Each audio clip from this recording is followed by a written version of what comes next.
নমস্কাৰ, আজি হৈছে 23 মাৰ্চ। এই মুহূৰ্তত ৰাজ্যবাসীৰ কাৰণে কেইবাটাও ব্ৰেকিং নিউজ আহি পৰিছে। আগবঢ়াইছোঁ প্ৰথমটো খবৰ। হিমন্ত বিশ্ব শৰ্মা আৰু পৰিয়ালৰ সম্পত্তিৰ পৰিমাণ প্ৰকাশ কৰা হৈছে। নিৰ্বাচনী শপতনামা অনুসৰি 2021ত সম্পত্তিৰ মূল্য আছিল 17.27 কোটি টকা আৰু 2024ত সম্পত্তিৰ মূল্য হৈছে 35.16 কোটি টকা। 5 বছৰত বৃদ্ধি হাৰ হৈছে 204%। দিব লৈছোঁ এটা ৰাজনৈতিক প্ৰেক্ষাপটৰ খবৰ। বিদ্ৰোহত জৰ্জৰিত হৈছে সুসংগঠিত বিজেপি। হিমন্ত বিশ্ব শৰ্মাৰ বিৰুদ্ধে বিজেপিত আৰম্ভ হৈছে মুকলি বিসম্বাদ। ভূপেন বৰা প্ৰদ্যুৎ বৰদলৈক মানি নলয় পুৰণি বিজেপিয়ে। দল বিৰোধী কাণ্ডত লিপ্ত ঋষিৰাজৰ প্ৰাৰ্থিত্বক লৈ উত্তপ্ত হৈ পৰে ৰঙা নদী। উজনিৰ পৰা নামনিলৈ সৰ্বত্ৰে এতিয়া জুই লাগিছে বিজেপিৰ ভিতৰ চৰাত। হিমন্ত বিশ্ব শৰ্মাৰ বাবে ৰুদ্ধ হ'ব বিজেপি পুনৰ দিছপুৰ দখলৰ বাট। হিমন্ত বিশ্ব শৰ্মাৰ বাবে সংকটত বিজেপি। হিমন্ত বিশ্ব শৰ্মাৰ বিৰুদ্ধে এতিয়া বিদ্ৰোহৰ সৃষ্টি হৈছে বিজেপি নেতা কৰ্মীৰ মাজত। সমষ্টিয়ে সৃষ্ট বিদ্ৰোহত দিশহাৰা হৈ পৰিছে হিমন্ত বিশ্ব শৰ্মা। পৰৱৰ্তী খবৰ। অনুপ্ৰৱেশকাৰী ভোট নালাগে বিজেপিক, এই মন্তব্য কৰিছে মুখ্যমন্ত্ৰী হিমন্ত বিশ্ব শৰ্মাই। হিমন্ত বিশ্ব শৰ্মাই মন্তব্য কৰি কয়, নিৰ্বাচনৰ পাছতেই ৰাজ্যত চলিব ধাৰাবাহিক উচ্ছেদ। অবৈধ অনুপ্ৰৱেশকাৰী ভোট নালাগে বিজেপিক। ঈদৰ এদিন পূৰ্বে উচ্ছেদক লৈ এই মন্তব্য কৰিছিল মুখ্যমন্ত্ৰী হিমন্ত বিশ্ব শৰ্মাই। বিজেপি ইস্তাহাৰতে আছে উচ্ছেদৰ প্ৰসংগ। ৰাজ্যত উচ্ছেদ কাৰ্য এক ধাৰাবাহিক প্ৰক্ৰিয়া। নিৰ্বাচনৰ পাছতো সন্দেহজনক এলেকাত চলিব উচ্ছেদ, কিন্তু উচ্ছেদ প্ৰসংগৰ সৈতে কোনো সম্পৰ্ক নাই মুছলমানৰ। নিৰ্বাচনত বিজেপিকে ভোট দিব খিলঞ্জীয়া মুছলমানে। বাংলাদেশী মুছলমান আৰু অসমীয়া মুছলমানৰ মাজত আছে পাৰ্থক্য। বিজেপিৰ কাৰ্যালয়ত আৰু দলত আছে অসমীয়া মুছলমান। প্ৰকৃত ভাৰতীয় মুছলমানক ভোট বিচাৰিব বিজেপিয়ে, এইদৰে এতিয়া মন্তব্য প্ৰকাশ কৰে মুখ্যমন্ত্ৰী হিমন্ত বিশ্ব শৰ্মাই।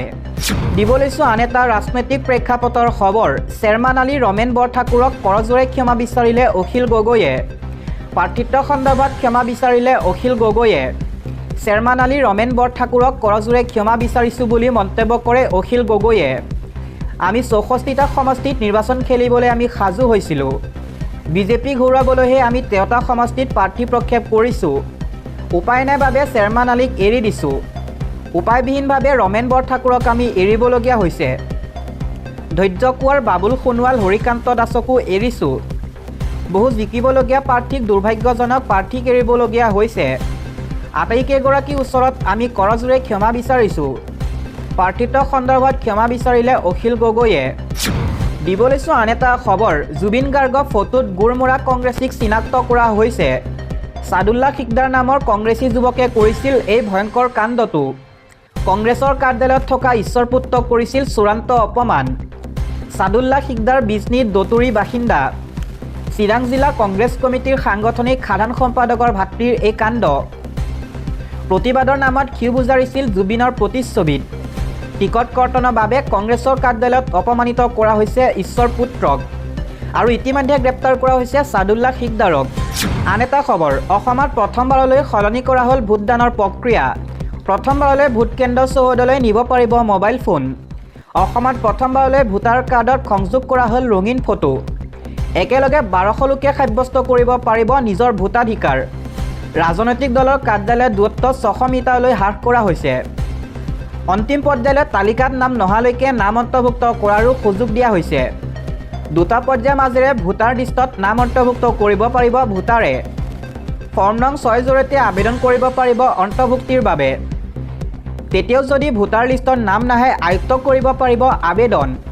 তালিকাত নাম অন্তৰ্ভুক্তি আৰু কৰ্তনত হস্তক্ষেপ কৰিব নোৱাৰিব কোনো দলে। অসমত 5,75,000 নতুন ভোটাৰ সংযুক্ত হৈছে।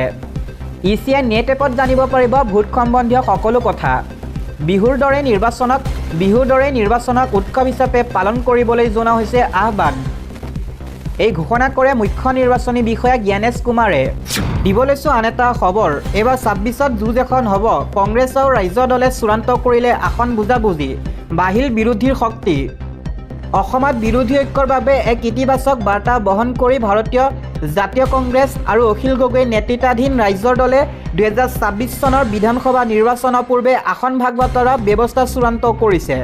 কংগ্ৰেছে নিজৰ মিত্ৰ দলটোক 11টা সমষ্টি এৰি দিছে।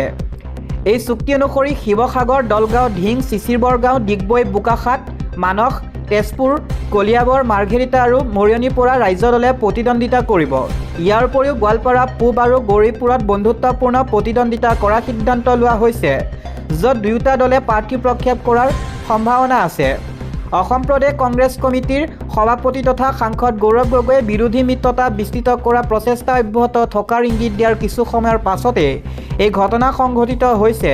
ইতিমধ্যে কংগ্ৰেছে অসম জাতীয় পৰিষদ, এজেপি, ভাৰতীয় কমিউনিষ্ট পাৰ্টি, মাৰ্ক্সবাদী লেনিনিষ্ট লিবাৰেশ্যন, চমুকৈ CPIML আৰু আল পাৰ্টি হিল লিডাৰ্ছ কনফাৰেন্স APSLCৰ সৈতে মিত্ৰতা কৰিছে। ইয়াৰ পূৰ্বে গৌৰৱ গগৈয়ে ঐক্যবদ্ধ বিৰোধী মৰ্চাৰ প্ৰয়োজনীয়তাৰ ওপৰত গুৰুত্ব আৰোপ কৰিছিল। সময় সীমিত হ'লেও আলোচনা একমতৰ দিশত আগবাঢ়িছে বুলি উল্লেখ কৰিছিল। তেওঁ লগতে উল্লেখ কৰিছিল যে এই প্ৰস্তাৱিত ব্যৱস্থাটো দলৰ কেন্দ্ৰীয় নেতৃত্বৰ সন্মুখত অনুমোদনৰ বাবে উত্থাপন কৰা হ'ব। নিৰ্বাচনৰ পূৰ্বে বিৰোধী দলসমূহে বিস্তৃত মিত্ৰজোঁট গঢ়ি তুলিবলৈ বিচৰা সময়তে মুখ্যমন্ত্ৰী হিমন্ত বিশ্ব শৰ্মাৰ অধীনত বিজেপি নেতৃত্বাধীন চৰকাৰখনৰ বিৰুদ্ধে প্ৰতিষ্ঠান বিৰোধী আৱেগ শুদ্ধি কৰা কৌশলগত প্ৰয়াস হিচাপে এই মিত্ৰতাক বিবেচনা কৰা হৈছে। কংগ্ৰেছ আৰু ৰাজ্য দলৰ মাজত আসন ভাগ-বতৰাৰ সূত্ৰ এতিয়া বহুলাংশে মীমাংসা হোৱাৰ লগে লগে নিৰ্বাচনৰ পূৰ্বে অসমত বিৰোধী মিত্ৰজোঁটৰ কলেবৰে স্পষ্ট ৰূপ ল'বলৈ আৰম্ভ কৰিছে। দিবলৈছোঁ এটা অৰ্থনৈতিক খবৰ। ডলাৰৰ বিপৰীতে 93 টকা অতিক্ৰমী অভিলেখ পতন টকাৰ। যুদ্ধ প্ৰভাৱত অস্থিৰ হৈছে ভাৰতীয় মুদ্ৰা।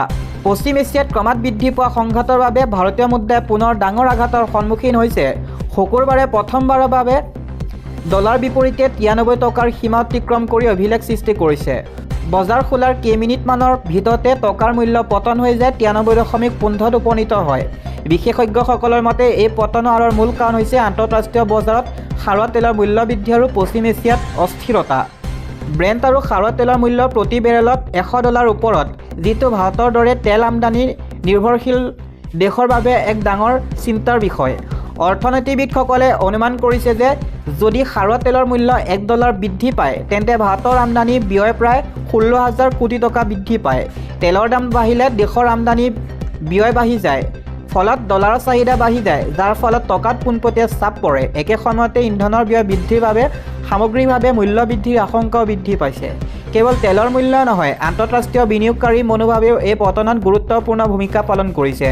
বিশ্বজুৰি অনিশ্চয়তা বৃদ্ধি পোৱাৰ লগে লগে বিনিয়োগকাৰীসকলে নিৰাপদ সম্পদৰ পিনে মুখ কৰিছে। ফলত মাৰ্কিন ডলাৰৰ চাহিদা বাঢ়িছে, যাৰ ফলত টকাৰ দৰে উদীয়মান অৰ্থনীতি মুদ্ৰা দুৰ্বল হৈ পৰিছে। ইয়াৰ উপৰিও বিদেশী প্ৰতিষ্ঠানিক বিনিয়োগকাৰী চমুকৈ FAA সকলেও ভাৰতীয় শ্বেয়াৰ বজাৰৰ পৰা ধন উলিয়াই নিবলৈ ধৰিছে। ইয়াৰ ফলত টকাক ডলাৰলৈ ৰূপান্তৰিত কৰাৰ প্ৰৱণতা বাঢ়িছে, যাৰ ফলত মুদ্ৰাৰ ওপৰত অধিক চাপ পৰিছে। আমেৰিকাৰ ফেডাৰেচন ৰিজাৰ্ভৰ নীতিয়েও এই পৰিস্থিতিত প্ৰভাৱ পেলাইছে। সূত্ৰ হ্ৰাস কৰাৰ ক্ষেত্ৰত সতৰ্ক স্থিতিৰ বাবে ডলাৰ শক্তিশালী হৈছে, ফলত বিশ্ব বজাৰত ইয়াৰ প্ৰভাৱ পৰিছে।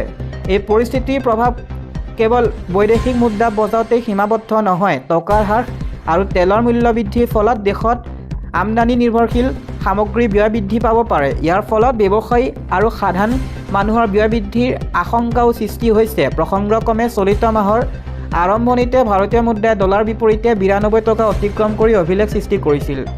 এতিয়া বজাৰে আৰৱ বিশ্বৰ পৰিস্থিতি, তেলৰ মূল্য উঠা-নমা আৰু ভাৰতীয় ৰিজাৰ্ভ বেংকৰ সম্ভাৱ্য পদক্ষেপৰ ওপৰত চকু ৰাখিব। পৰিস্থিতি নিয়ন্ত্ৰণৰ বাবে ৰিজাৰ্ভ বেংকে হস্তক্ষেপ কৰে নে নকৰে সেয়াও অনাগত দিনত গুৰুত্বপূৰ্ণ হ'ব।